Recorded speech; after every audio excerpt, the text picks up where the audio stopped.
Right, guys, welcome along to another Q&A with Sean from Health Matters at the unusual time or day, Monday, rather than a Thursday. So, going to be joined by Mick Keogh of KeoghFit today to just talk all about things triathlon, basically. So, haven't had a triathlon coach on yet, so looking forward to this talk.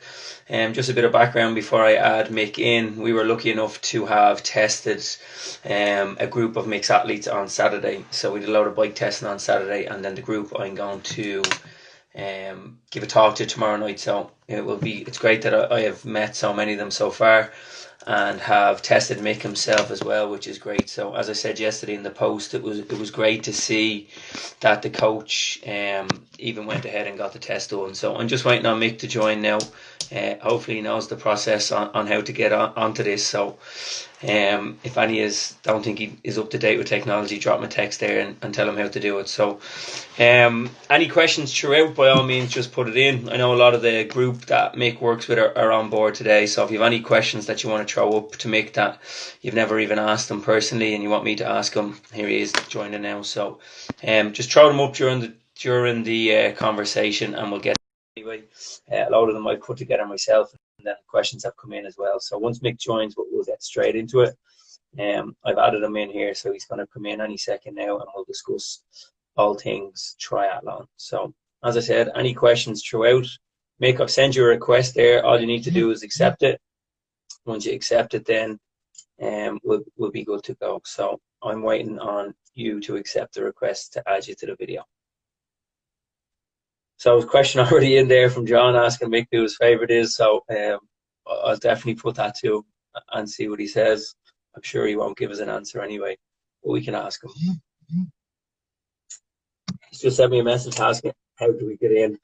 Right, Mick, there's two ways for you to do that. You can send a request to me and I can accept you, or I can send you a request. So I'm going to send you a request right now. You should get a little notification that I've sent you a request to join the video. And all you have to do is accept it. There you go. He's in. Are you well? I was thinking we might be off to a bad start there, that you can't even add yourself onto the video. Sorry about the delay. How are you keeping? It's all right, man. It's all right. I was just giving a bit of background to those that are listening. Now, I know a lot of the guys that are listening knows you quite personally. I was saying that I haven't had a triathlon coach on, so I'm looking forward to discussing everything with a triathlon coach. A lot of the questions I do up are quite selfish because I want to know the answers to them. But there is other questions that have come in for you and we'll put to you. So firstly, Mick, thanks for joining me. Thanks for taking the time out of your evening to come on board and do this live Q&A with Health Matters. It's much appreciated. And hopefully we can give back to some people watching this and educate people around kind of what we do together. Thanks for the opportunity as well, Sean. Excellent. No bother. So look, for anyone that doesn't know you, we'll get straight into it. We only have an hour. I've been told you tend to talk a bit, so we'll try and get everything wrapped up within the hour. Yeah, Sean, you're doing the talking. Yeah, I'll just stop now when I ask questions. So for anyone that's watching that doesn't know you, who are you and what do you do? Yeah, well, I'll just give my background on the fitness side of things. Obviously, just that's the important bit about the podcast. Well, I'm a gym owner. I own a gym in Coolock, MD Fitness. And it actually goes, how we started was in the last recession of 2011, I got let go from the construction site and I was always into my gym work. So I just went and done my personal training, my fitness instructors, my strength and conditioning and thing courses in DCU with the nutrition, just to make myself a better trainer. And then me and my business partner just saw a window of opportunity in North Dublin in Coolock, and we opened the gym and it's up and running now, 10 years this year in these crazy. Wow. Yeah. So when me and Jordan's side came into it, I'd have to give me partner, Jenny, my fiance, credit in 2015. Her and her dad was always into running. So they always do ask me to do the Scottish Marathon with them. They were asking me to do marathons beforehand. And I wasn't really into it. I was into me soccer and into me gym. And I was like, well, he's a bit arrogant about running, thinking, like, sure I can run. I don't need to prove it to anyone. And I went over to the Scottish, the Edinburgh Marathon, and ran it. And the last, as you all know, after the wall, the last 6-7 mile and that, I just suffered. And after that, I just got addicted to endurance training. It was right at the time when I was at an age where I was nearly going to retire out of football and I just needed a change. I was at being in the gym for the last 10, 15 years. And after that, in Jordan's situation and experience, I just says, what's bigger than a marathon? So bring on an Ironman. So it was great for that. I also got coached by Jenny's brother. He was the only Ironman I knew at the time, but he lived up in Stamullen. So I was flying around Coolock, my local area, on a tri bike. People probably have never seen a tri bike before, and everyone was questioning why I was doing this mad endurance training. And now all of a sudden, nearly not anything down to me, but nearly half of Coolock is doing endurance at this stage now. So that's my back. Take the credit. Yeah, yeah. But so look, 10 years is a great milestone to be teaching within the industry. You know, it's a very populated industry now, the fitness industry. So be going for 10 years is a credit to yourselves, you and your business partner. Yeah. So that's great to see. And then, so 5 years you're into the coaching on triathlon, yeah? 5 years after the Edinburgh, I signed up. I said, right, that's it. I have to do an Ironman, and most people's first Ironman is Barcelona. So I signed up for that. Why people pick that? It's a flat bike ride. If anyone tells you there's a hard triathlon or an easy triathlon, not saying that they're easy, but it's usually if the bike ride is hilly or flat. So people, first timers, will go to Barcelona.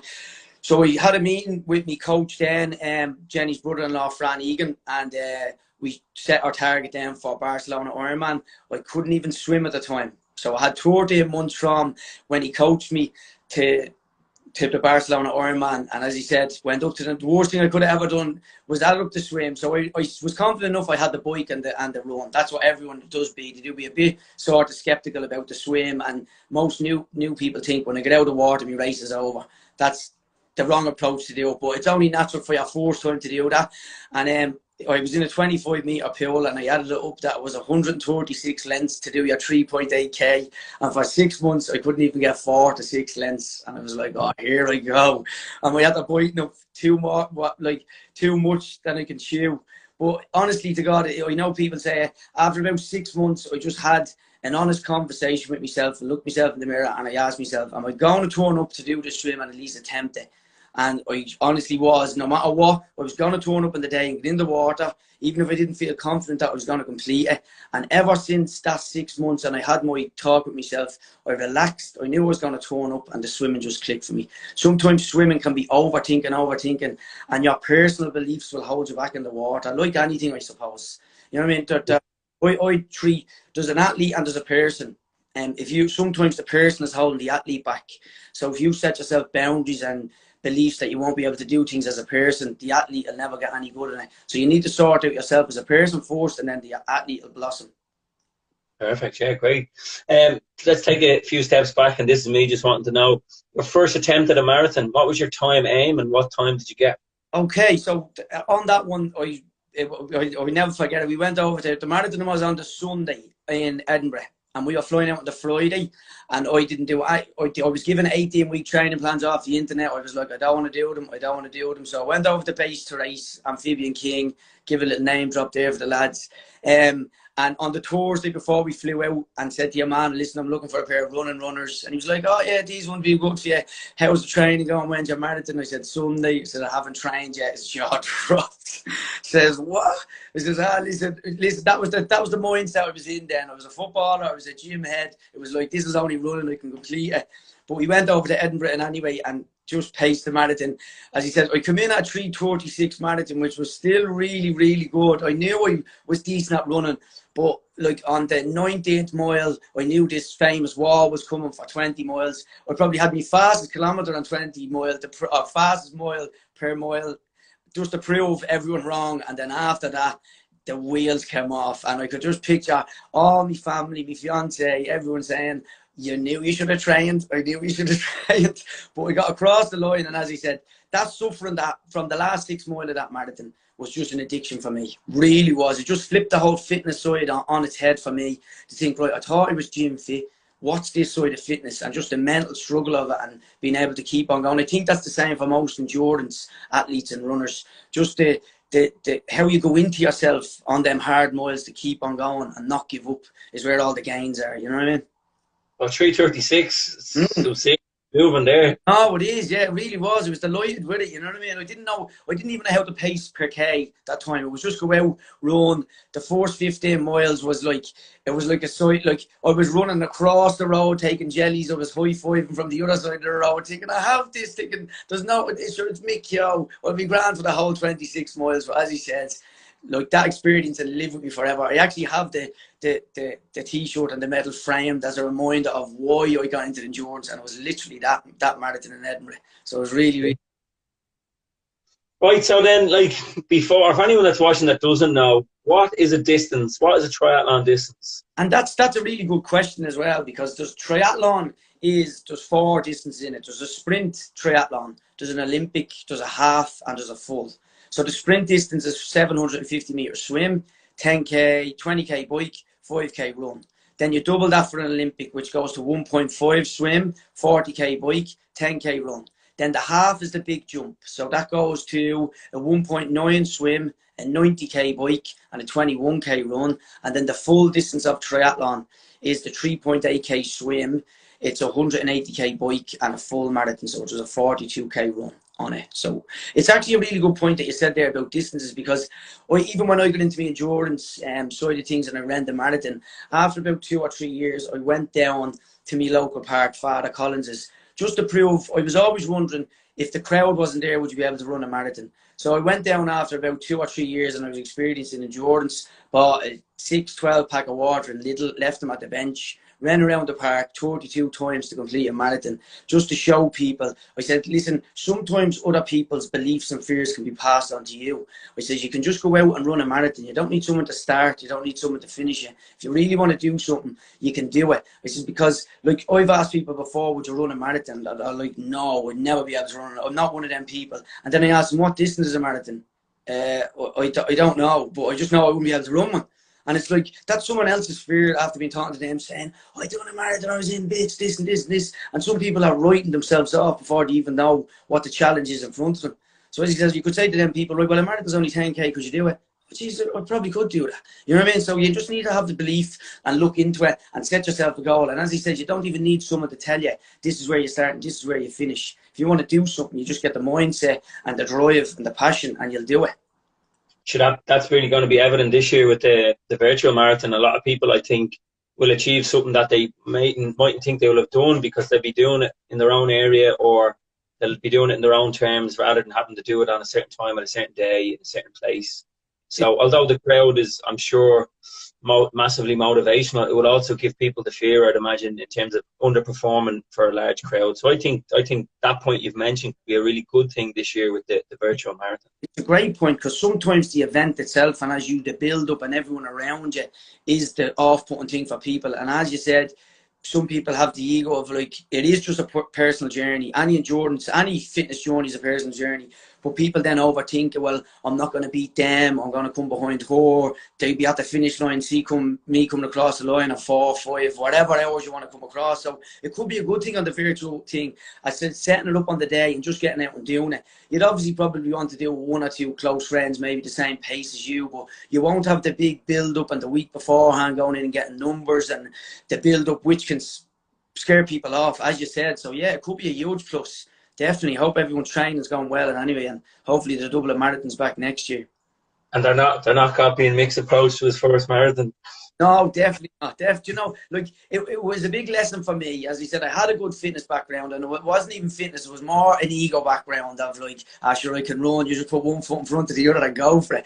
But no, definitely, I definitely look at a proper training plan and build up through the distances. And even, like, when people talk about triathlon, they talk about the full distance. When they talk about running, they talk about the marathon. Obviously, that's the furthest distance you can get in a competitive race. But sometimes looking too far down the line can scare you off straight away. So if you're running, you're only looking at a 5k. If you're doing triathlon, you're only looking at a sprint, and you build from that. Because he says the pressure of looking at the full distances straight away when you're a beginner, as he said, I've done in the pool, instead of thinking, well, learn how to swim 1 length, I was already thinking I have to do 163 lengths. So I was putting too many blocks in front of me to start off, where you should just break it down into small chapters and progress at a pace that's steady enough for you. You know what I mean?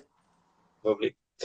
Right, so question, how does someone train for 3 different disciplines? As a triathlon coach, where do you start to get that mindset into people where they're not going to overload, they don't have to do too many sessions, or like, how do you approach a 3 discipline training regime? Well, for me, triathlon, it's going to sound a bit strange, but for me, triathlon is good because it's 3 disciplines that mixes it up. So if you're doing 3 different things, and well, it's 5 disciplines, you're going to be swimming, cycling, running, nutrition, and S&C. So you have to put all them on board. You can't just go out and just think, right, I'm going to be, and we've seen it. I've seen it. Good swimmers come to triathlon and then be bad on bike and run. You can't really build up for one discipline and say, right, well, I'm good at bike and that's going to make me good at triathlon. But starting off, you definitely just break it down, and it's a really good sport for, as he says, you're learning, you're swimming, you're biking, you're running, and you're just going at a pace that is good for you. Like, you'll see most people will follow people on social media and platforms and things like that and see them doing training twice a day, once a day, all different, going out on long Sundays. But triathlon is really an individual sport for you. Your family has to be on board and your work has to be productive. You can't just start giving up everything and round with the family. You need to put all the building blocks in place of having a good support in the family. Again, walk around the hours for you and make sure you're getting enough sleep, hydration and things like that. But it's an exciting journey. Definitely, you're always going to get someone.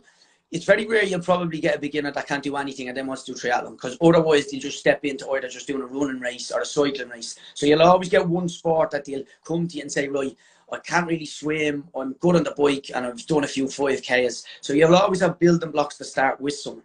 You know what I mean? And just, you'll get it going. But what happens with beginners is, and what happened with me was, you'll start drifting towards the sport that you're good at, because you're only new to it. And if you're good, say I was good at running, well, I knew I was from the marathon. I was bad at swimming, I was getting excited about the bike, but I was good at running. What you'll start doing then is maybe saying, oh, do you know what, I won't go swimming today, I'll do another run, because you want to feel good with the sport that you're doing.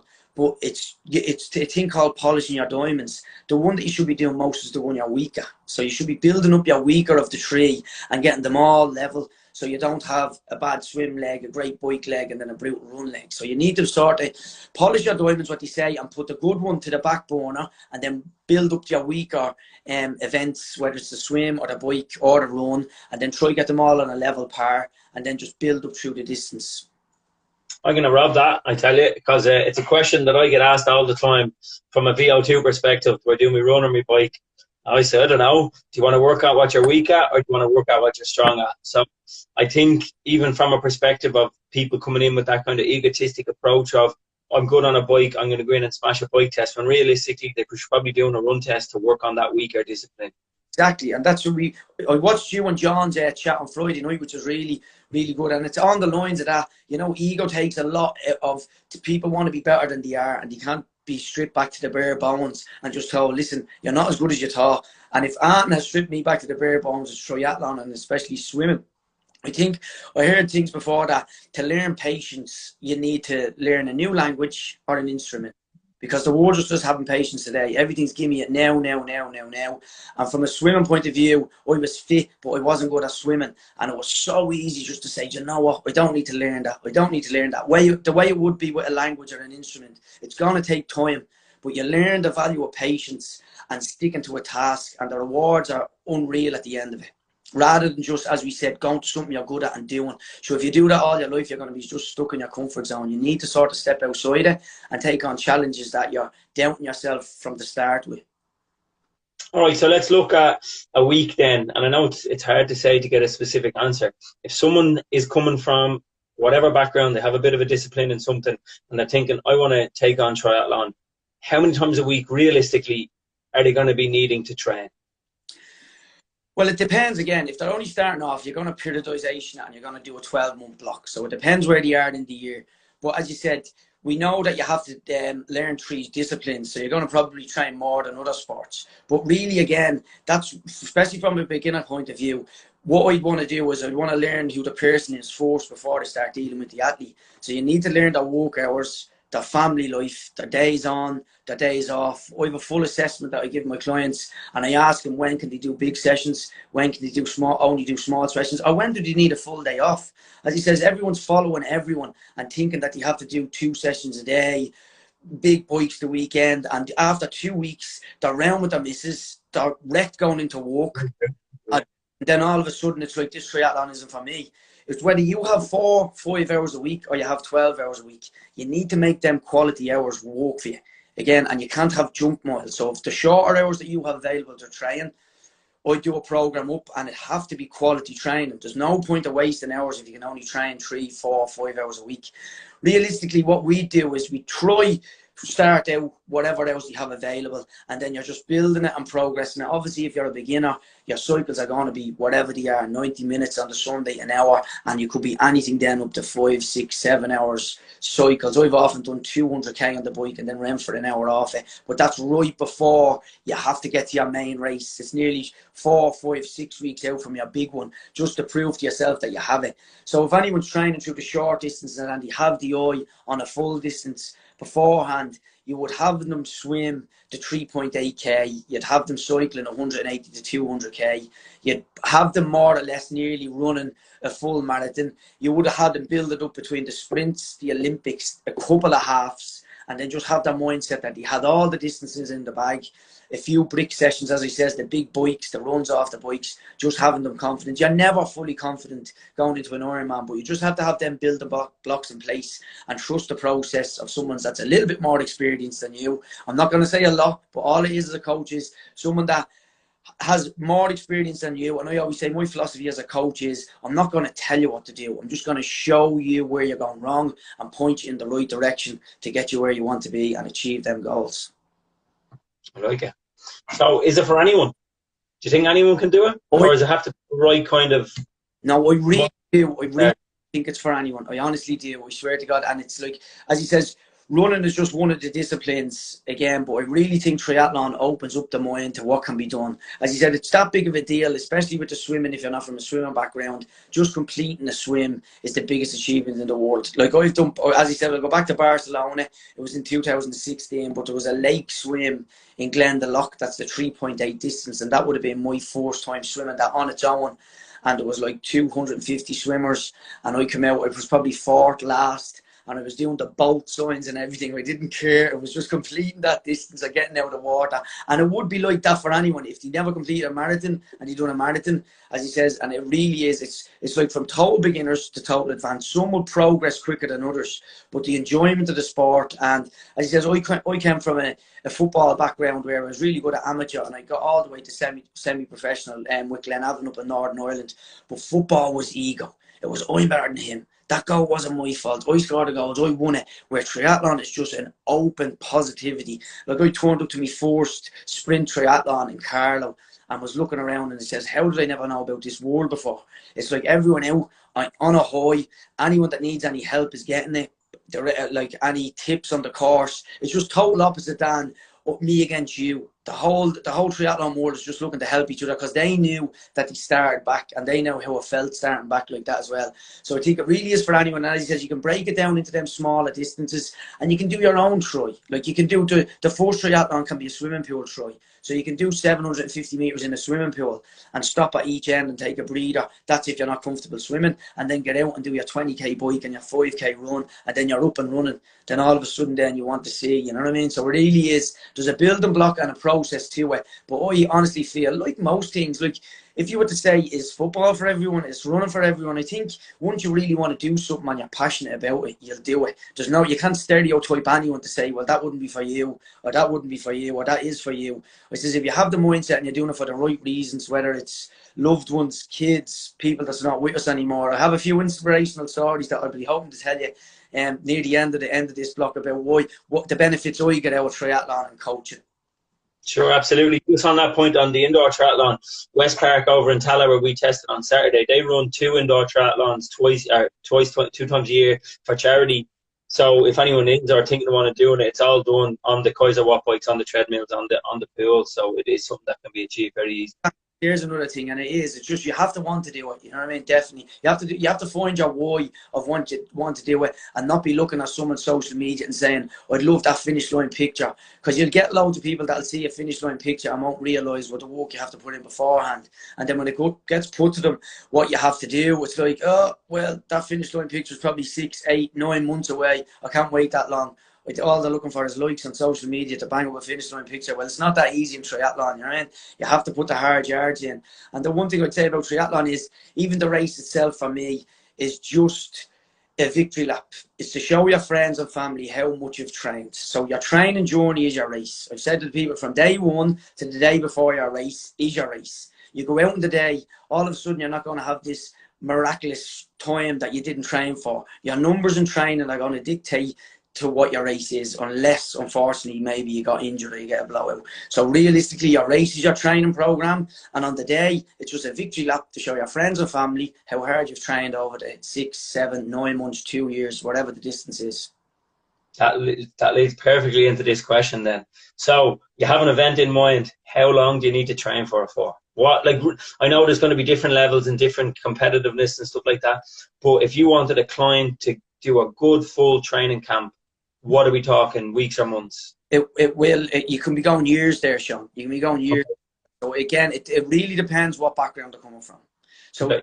If they have a good fitness background, again, on either 3 of the disciplines, they might be good at 2. But again, I do the assessment, and then I tell them from about a month to 6 weeks that we'll suss each other out. I'll start to find your numbers. You'll start to find my numbers. Some people want to take a longer time and make sure they feel ready. And then you'll get some people that their egos be going through the roof saying, I'm ready now, I'm ready now.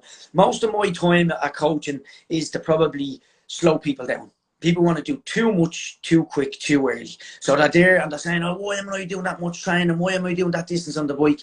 And as your tests are a perfect platform for it, I says the whole world now wants to be anaerobically fit, and none of them is aerobic fit. So again, in the half Ironman and the full Ironman distance, I think you're walking aerobic 99% of the race. And people, all they want to do is go out and go hard and run fast. And I think we chatted about this in the test that social hasn't been a help to that.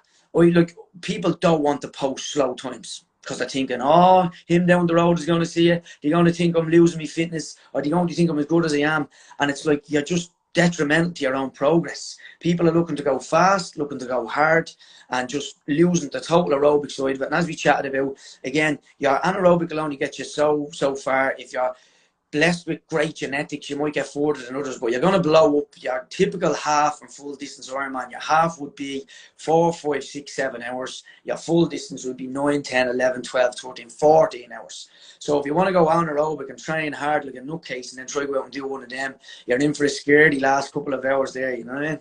But again, it's totally the background. Back to your question, it's totally the background of what you come with. And then me as a coach, seeing them after about a month to 6 weeks, and I'll start predicting, listen, we can probably skip the sprint, try and go Olympic, or we need 2 sprints and 2 Olympics. So it would be a personal thing how you go. I've had people that done full Ironmans in a year coming from a good background, and I've had people that waited for 3 years to step up to the full Ironman. And I'd always say, don't rush it. Take your time, and you're going to reap the benefits then in the race when the time comes. Sound. Right, so then in regards to you as a coach, do you like to use parameters? I know we hopefully will embrace the whole theory based off our testing, but the likes of people training on heart rate, on power, do you think it gives you a great insight and great control on you as an athlete, or it keeps people within boundaries rather than going too hard too early? As a coach, technology is good because I can see what's coming back to me again, and the more information you have personally on the client, the better. Which is for me, technology is just a good second opinion. You need to know your own body before you start using technology. So people will jump in straight away, and the heart rate is a great one to start with, and just a run and watch. You know what I mean? Even cycling, you should just go out and enjoy cycling before people are trying to throw power meters onto their bike, and they're trying to throw Garmin's worth mad money. They're indoor trainers. Like when I started off, as he says, I was getting coached, but there was no one around my area doing it. And for 2 years, I slogged her out through the Irish winter. Frostbite on the toes, the fingers, everything. But that's what I appreciate it for. It's nearly what I say, you nearly need to learn your apprenticeship first before you start getting all the gadgets and just enjoy the sport. I get people now and they're straight onto turbos. The minute the call comes out, you get a turbo, and I'm like, you need to serve your apprenticeship first. God forbid that you stay on the turbo all winter. You only cycle when it's sunny out, and then all of a sudden you go to a race and it's cold or wet or rainy and you don't know what it feels like. So before gadgets are great as a coach. I need them to get feedback as I'm coaching because I'm not there with them. It's an online program. Sometimes you do group cycles, group swims and things like that. But I'd say get to know your body first, and then down the line you can start adding in your gadgets. Obviously you need to watch a heart rate monitor to start, but don't go too big too early. So you could get power meters, you can get cadence sensors, everything like that, and it'll just confuse you. You'll start losing the love of the sport because you're trying to read into that you don't understand. So I'd say enjoy the sport, especially for beginners, and then as time goes, you'll start adding in your power meters and your cadence sensors and your tri bars, even a tri bike. Just go and enjoy cycling first on a good road bike. People that sign up with me are sending me links saying, what do you think of this bike for $4,000 and $5,000? And I'm looking at them and saying, if you don't enjoy cycling, that's going to be a coat hanger in 2 weeks. You know what I mean? You need to get just a run-of-the-mill bike, go out and enjoy it. Make sure you enjoy the sport first and do everything for fun. For the sprint try, especially if you're new, just go out and do it. Don't even wear the watch. Just go out and swim, go out and bike, go out and run. Your chip time and your ankle will tell you the time at the end. And then all of a sudden you have a time to beat next time. So you're not looking for power, you're not looking for garments. But on technology, it's a good second opinion. Get to know your body first, and then you start feeling off that. And then again, you start looking back on that when you understand it a little bit more. Do you know, one of the things that I find as a tester is the biggest, like you mentioned it there, people are really wanting to get into technology. I find people don't know how or don't know what a gear change does on a bike, but they drive with tri-wheels, tri-bars, have power meters, and I'm saying I'll mention in a test you guys done the what bike, but like let's say you came in your own bike and I'd be like, look, you're not achieving the power, drop a gear there, and they go back a gear, cadence will go up, power will go down, and I'm looking at that, the bike's worth about 12 grand and they don't know how to change a gear, you know, and like that's the basics that I think needs to be really driven home, and that's some really nice points that you said there on it, but I nearly keeping up with the Joneses on the bike thing. Before they even start, that May has this bike and they want to get a little bit better bike than him. And as you said, people just look at cycling probably like, I learned to cycle when I was a kid. I know how to cycle. There's a lot more to that. And it's a very dangerous sport as well, as he says. Like bike crashes and things like that is a very serious thing. If you don't know how to cycle properly, you don't know how to brake, you don't know how to gear change, you don't know what the right gears to be in.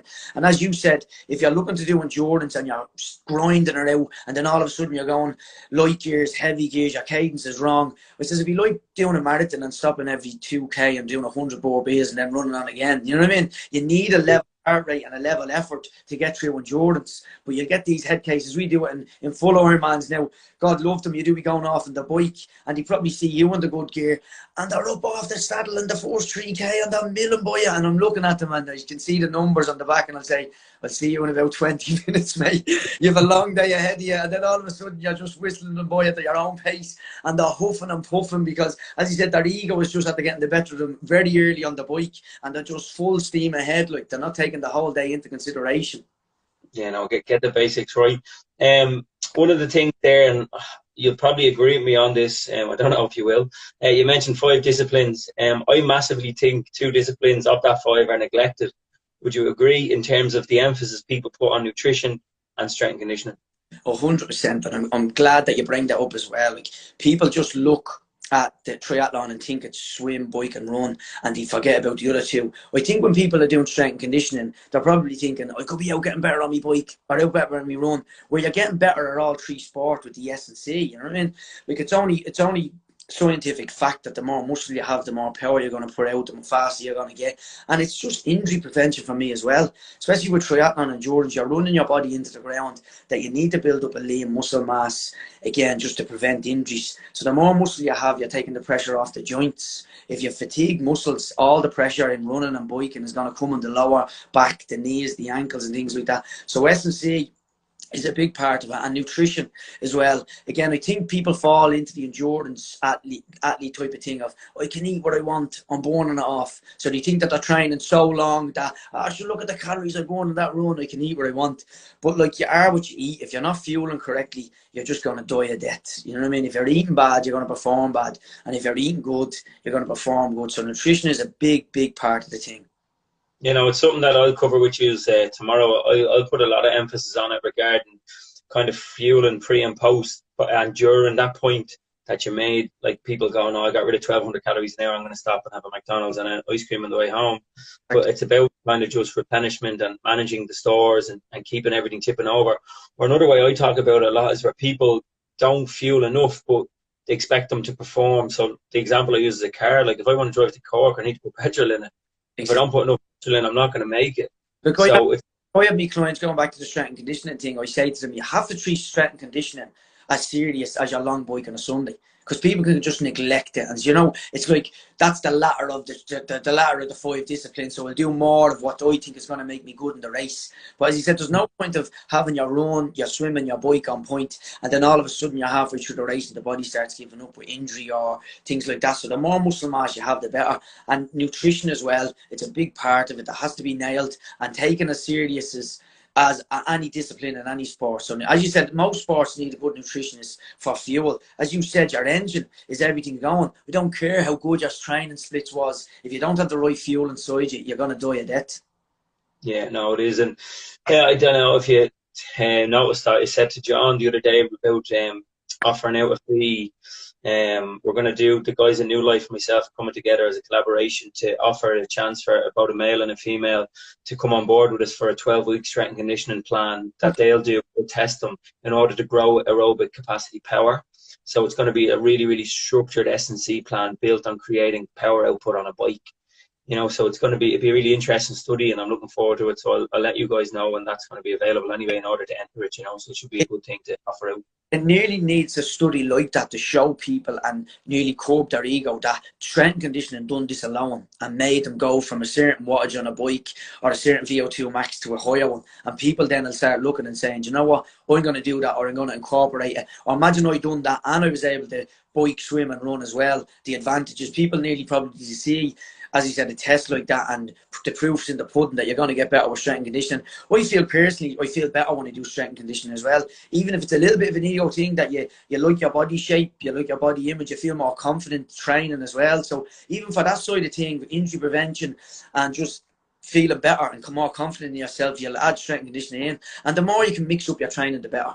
So if you're doing strength and conditioning, swimming, biking and running, you have a good week ahead of you. You know what I mean? As I said, if people are running and unfortunately if they get injured, I don't know, like when a runner gets injured, he can't do anything. You know what I mean? They're really just snookered. In triathlon, you can always do something. So you have your low impact exercises of swimming and biking, and usually the only injury you'll get is from the running. So even if you have a calf strain or things like that, you might be able to swim with a pull buoy, or you might be able to go easy on a bike.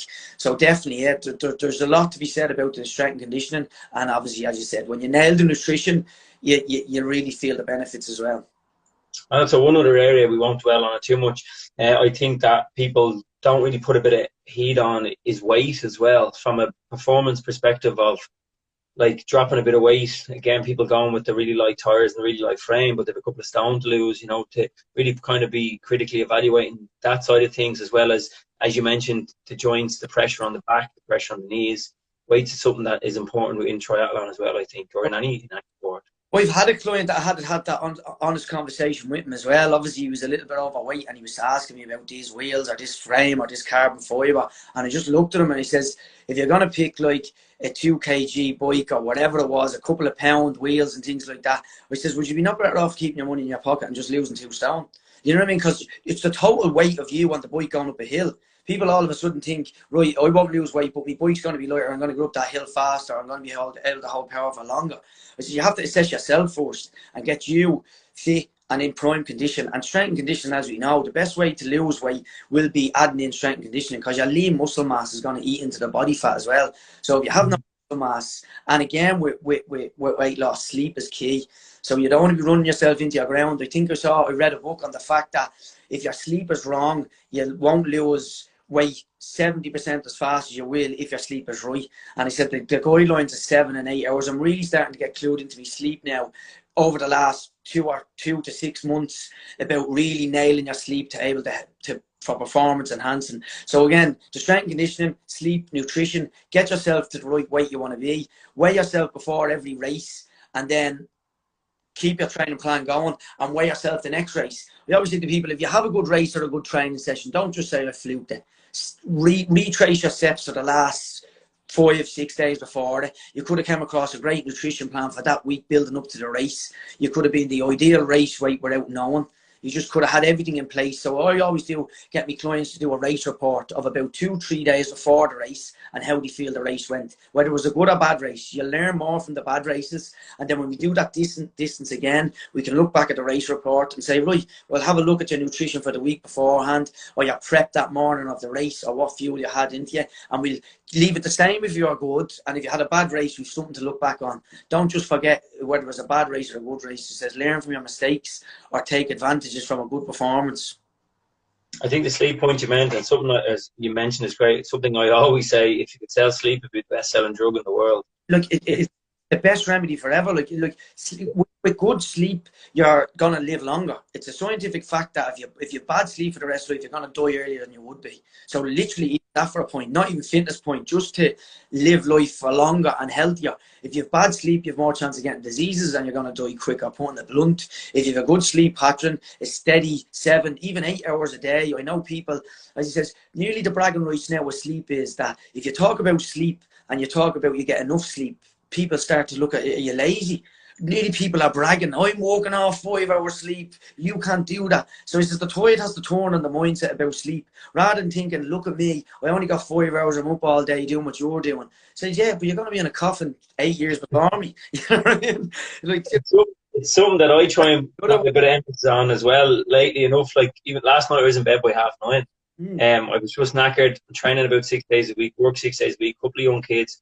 I try and embrace sleep as much as I can, and it is when the body adapts, recovers, everything, you know, like the power of it is just amazing. Especially with your training and things like that. There's nothing better for me than going to bed and just able to hold one eye open and I'm gone. You know what I mean? Like instant. People are spending millions to try put them to sleep because they can't sleep with anxiety and stress and things like that. So the cure there, as you said, is just go out and exercise, eat a healthy, balanced lifestyle, diet, nutrition, and things like that, and you'll fall asleep straight away. Well, hopefully, you know what I mean? That's the first. I sleep like that. I got an MRI recently, and I said to man, I'm going to fall asleep in here. He's like, there's no way you're going to fall asleep in an MRI. I said, I am, and I did instantly. Test me. yeah, no, it was great.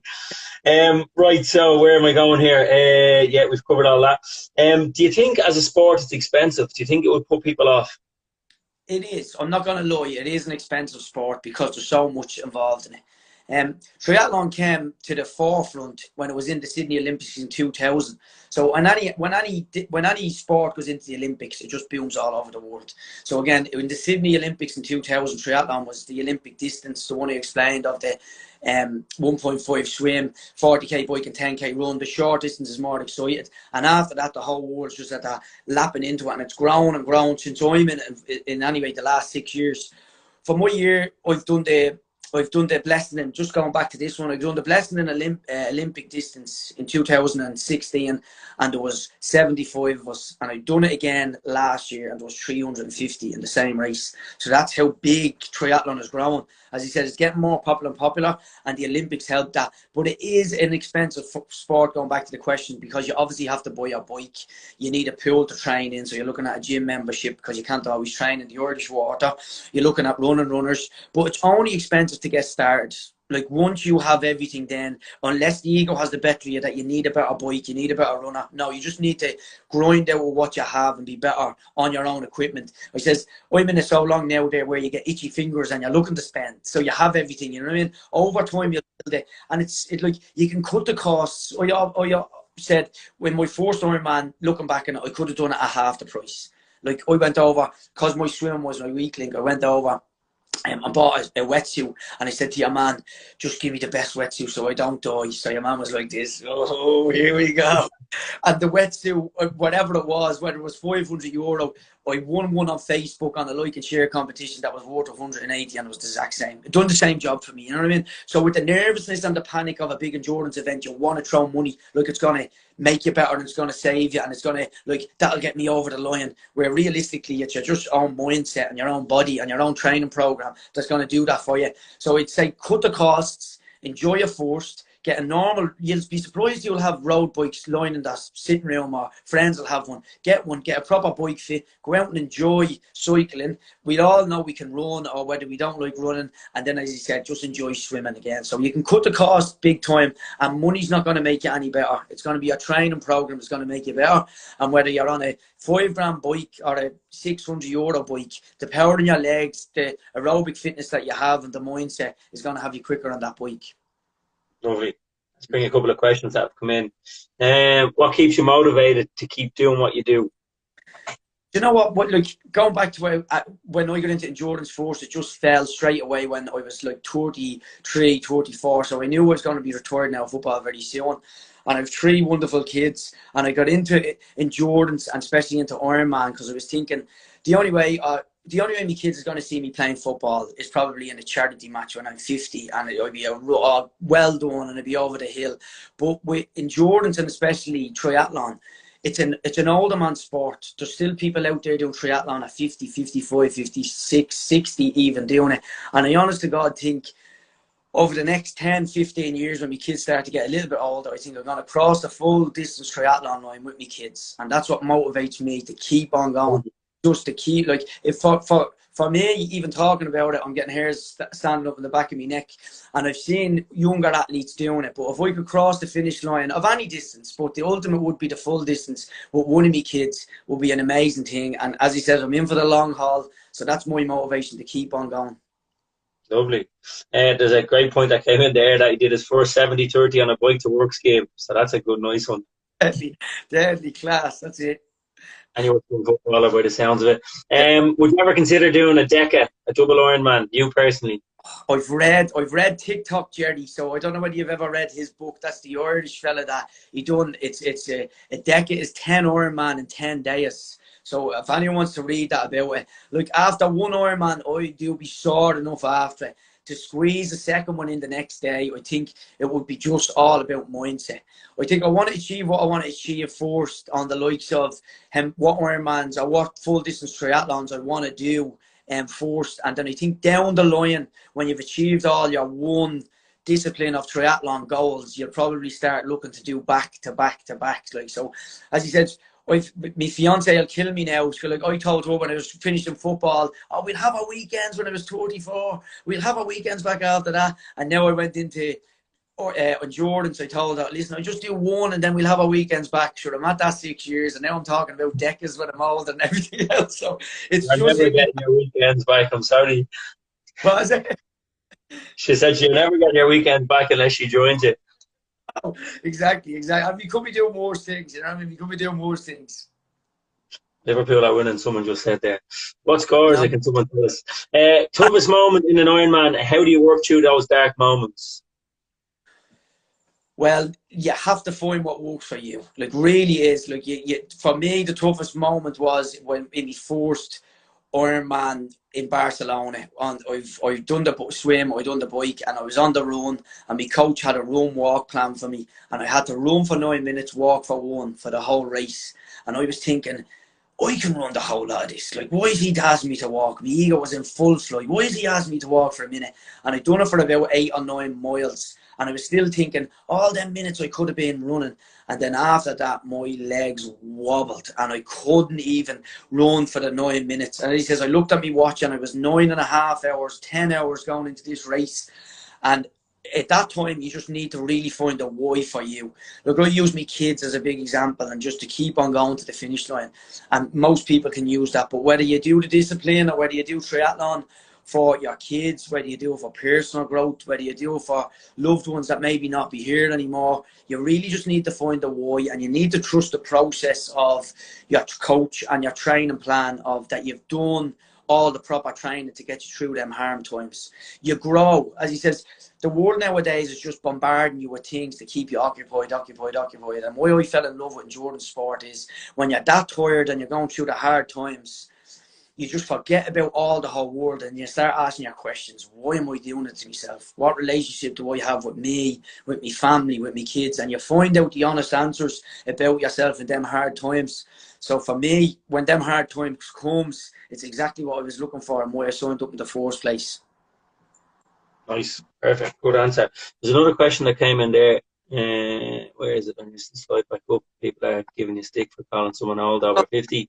You take a periodized approach with your athletes. Why? As an athlete, you perform very well taking a polarized approach.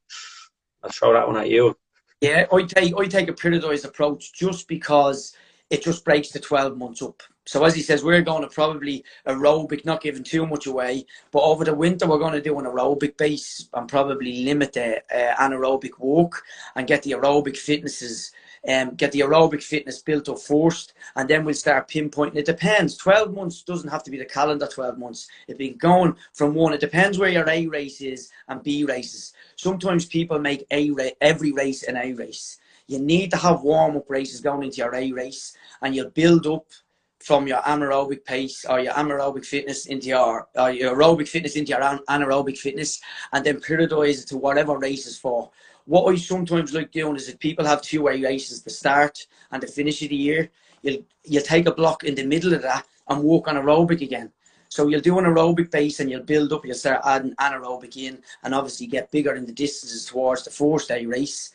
Then you'll have a down period and do another aerobic base and you'll start that same period up. Too many people just want to go hard all the time. And unfortunately, you might get a few good results in your first few races. But just going hard all the time, you're going to plateau. As he says, you're just going to feel that your numbers are staying the same for the effort that you're doing, and you're not getting the reward that you need. So periodization works for KyoFit and works for my athletes. Perfect. I presume this is your brother-in-law that's asking this question. When are you going to beat your brother-in-law's Ironman time? That is Fran, yeah. And I haven't beat it yet. So in fairness to Fran, he went out to Barcelona and got his sub-10 this year and last year, and that was inspiring. So I'm still waiting to pop me sub-10 cherry, but tell him coming back. We'll do it now. We'll do it now with the physiological testing on board. Tell him I still have a few years in him to get where he is, you know what I mean? So I've plenty of time on my hand. He's running out of it. He's listening to you, so you're telling him yourself. Right, so then in regards to you as a coach, anyone that's watching that's not being coached by you at the moment, are you open to taking new clients? How do they get involved, or how do they get in contact with you? That's a bit of the process. Well, I very rarely put myself up and say that there's places there. Most of my clients I just keep in-house. It's a small group at the minute, and I love getting to know the individuals rather than taking on too many numbers. I've been coached before, and it's been really good, but the last thing you want to feel like is you're just a number on a chart and getting a plan sent to you. So again, rather than saying that I want to take on people and contact me here, contact me there, I get most of my clients through word of mouth from the clients that I have. And I don't really take on new clients. I just keep it steady, and I just grow it per clients per years. As he says, I'm closed now at the minute. I put up a post about 2 months ago to say I was going to concentrate on my current clients and achieve all their goals. Again, obviously COVID had affected that. But I let everyone know if I open up for another 2 or 3 clients. I know myself when I have too many clients and I'm losing the value of the personal touch with the clients I already have. So I try to keep it to a minimum, and I'd rather the personal touch with a client than just open the floodgates and let everyone in. Sound. Right, so couple of them motivational or inspirational things you wanted to get to. Did you cover them? No, we just... For me as a coach, so triathlon is really inspirational. As you said, the questions that are being asked in the hard times, to learn the new disciplines just inspires you. So many people look for movie stars, professional footballers to be inspired, when you can really just inspire yourself by just stepping up and doing something that you probably thought was impossible in the first hand. And just going back to a story I had this year I asked Austin before this chat, was he allowed to use it? And he says, yeah, no worries. We had a race down in Waterville in July. And Austin got through me again. I have a client, Laura, and she says, listen, I have Austin that wants to sign up. I have a chat with you. And I was like, yeah, bring him along. This was like 7 weeks before Waterville. And he said, listen, I said, how are you? I always ask straight away how are you at the swimming, because that's with that short time period before the race, how are you at swimming? He says, oh, well, I have a wetsuit, but I haven't swum in the sea in years. I just into it as a kid. So he says, right, listen, let's meet up and go for a swim. So we went down, we got into shallow water, and we started swimming and things like that. And I could see a bit of panic into him. This fella is in a high pressure job. He's older than me. He would be late 40s maybe. I don't want to give too much away about him, but late 40s. So we can deal with pressure. If I had been a young fella, I wouldn't have took him on, because I would have said the emotional side of it is going to get the better of you. But we stopped halfway through the swim, And he stood up and he says, "You all right, you all right?" And he said, "Oh, I have a few skeletons in the closet here." And I was like, "What do you mean?" And he said, "Oh, well, we're going down to Waterville and I have a family home down there. And unfortunately in 2006, my brother drowned and died in that sea where we're going to do the swim." And the hairs of my neck stood up and I says, "Are you sure you're up for this, really?" And he says, "Listen, this is a personal goal that I've been setting and putting off since my brother David died in 2006. David was 6 years younger than Austin at the time. And like just the rewards I get out of a coach, he went down, he has a family home in Waterville, and he went down the week before to get ready for the Waterville race. The race was on a Saturday, and he sent me a swim on the Tuesday of a 1K swim in the Waterville beach. And he says, "Mick, I'd just like to thank you. I've been waiting to do that type of swim for 15 years. So like to get rewards like that beats anything." Like I told him that, I said, "That's one of the most inspirational things that have been ever said to me." And that's why I started triathlon. And the benefits I'm getting now with coaching is to get stories back like that and just to help people sort of achieve their goals, like what really was impossible after happening as brother back then in 2006. Right, you know? It's amazing. It really is, yeah. There's stories that I'll bring I'll be telling him me rocking chair. You know what I mean? I'll be telling him me rocking chair of stuff like that. And he says, sometimes when we have a big group together, everyone just feels like they're individual athletes. But we all broke that story then after Waterville, and it was like, Jesus. Like, it brings you closer together between a client and a coach. But stuff like that just makes everyone see. If Austin can go over something like that, why can't someone just go out and run a marathon? Or why can't someone go the full distance in a triathlon? It really is down to the mindset and the approach. And that was Austin's why. I go back to it. You can't have a why that's shabby or weak. You can't just do it because you want to put up an Instagram picture. Because the minute the times get tough, that crumbles and means nothing.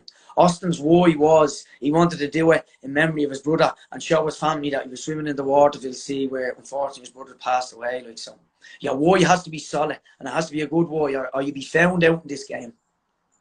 You know, I think look, one thing that I don't know you. As I said, we test Saturday. I'm interviewing you Monday. I'll be with you Tuesday. I said if I didn't know you, I'm certainly going to know you by the end of Tuesday. But one thing that I can take away is that, like, even it's come up there in the comments that people are very happy and proud and to be under a coach like yourself. You know, you seem quite inspirational in your own way of thinking, and it's very, very nice to see. And I'm well impressed with it. And like, obviously, I'm going to put up a summary of it. And one of the things that's come to my mind throughout the whole conversation tonight is you're an inspirational coach. You come through with very, very nice points, forgetting the whole maybe competitive side of it and breaking it down into some really, really nice points. So it's a real credit to you, Mick. You're doing a great job. Cheers, Sean. Thanks for that. And thanks for the opportunity tonight. No bother at all. So, yeah, look, we're pretty much it. There's a couple of questions that come in there. I presume, and I'm going to throw it out there. Jenny is your fiance. She wants to know when she's getting married.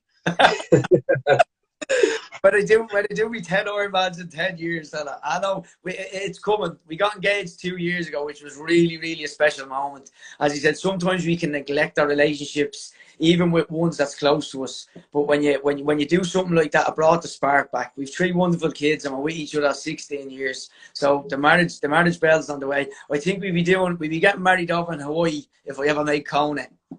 Like it. Yeah, perfect. Right, so look, there's a couple of minutes left. We'll generally wrap it up. And anyways, I'm with you guys tomorrow, so I'm looking forward to it tomorrow.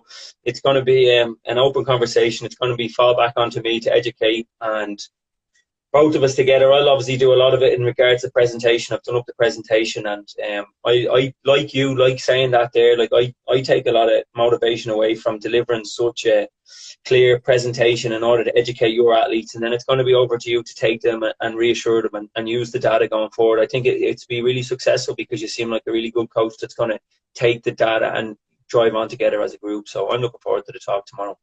It won't be only educating the athletes, be educating me. I think my philosophy as a coach is all I can do as a coach is put my experiences and my knowledge onto clients. I cannot. Too many people try to want to know too much too early. So me as a coach, all I can do is from the last decade in fitness and the last 5 years in endurance is tell you my experiences, where I went right, where I went wrong, and I'm open to get any knowledge off anyone that wants to have a chat with me, including yourself, Sean. I'm at there learning a load already. Yeah, no, it is. It's good, and I like that approach where, like, you're going to be gaining off me, I'll gain off you. I've already gained off from tonight. But coaches that are open to get help off other people rather than just being that closed mind and say, no, I know it all. So it doesn't work like that. It has to be. The more we can talk about it, it says, the more, I think the meaning of life is to find your passion. And then after that, the real job in life then is to pull people along with you and let them find their passion. And hopefully if it's the same passion as you can help them along the way. You're not about me, this is my passion, no one else can get into it. I says, I've had gym clients that I've helped to become personal trainers, and I've had triathlon clients that I've helped to become coach. There's a world there, everyone has to use it, so why not all just help each other to get where we want to be and make everyone's life a little bit better at the end of the day. I think that's it. It's a nice way to top it up or to finish it now. So look, I'll see you tomorrow. From a personal level, thanks for joining me tonight. Anyone that's only tuning in now, all videos will be up on IGTV, so this will be forever up there. I'll put up a link to it tomorrow anyway to show people where. I've got the countdown timer. It's only 23 seconds to go here. So look, I'll give you a shout tomorrow, Mick, and we'll sort out the talk tomorrow evening. I know Winnie has said she's going to bring some good healthy treats along too. Yeah, we'll have it. Sean, nice one, right? Thanks. I'll talk to you. Thanks a lot, mate. Talk to you tomorrow.